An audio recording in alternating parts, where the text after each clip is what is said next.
St. Gianna Oratory presents Daily Thought of St. Francis de Sales for April 4th.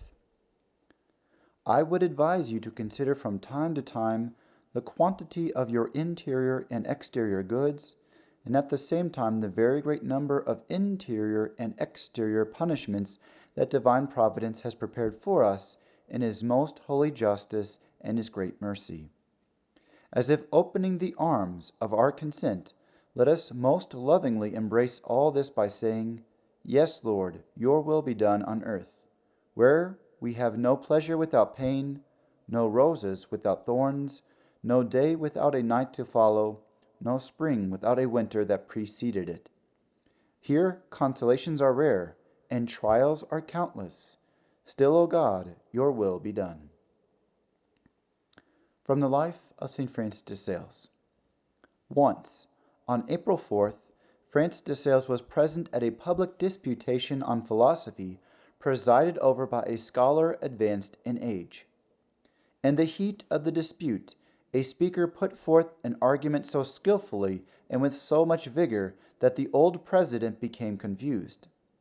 Then the holy bishop modestly gave a contribution, and with wonderful logic explained the difficulty that had embarrassed the old man. Seeing his argument demolished, the speaker was very upset and said with some indignation that he had never heard of the distinction made by the saint. With admirable kindness, Francis de Sales replied, "You can say, sir, that you have not heard this in the past, but from now on you cannot say that you have never heard it." And seeing that this made the speaker still more annoyed, he thought it prudent not to reply, but merely to say to the audience with prudent modesty, "There is no need to be surprised that this good man feels some resentment. The learned are also subject to human emotions, but their learning knows how to keep them in check."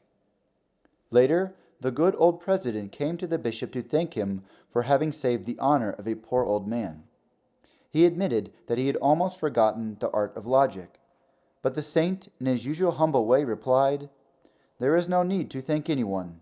It is the obligation of the young to help the old, as it was the obligation of the old to sustain us during the time of our infancy. This is the reasonable way of acting in the rule of divine providence."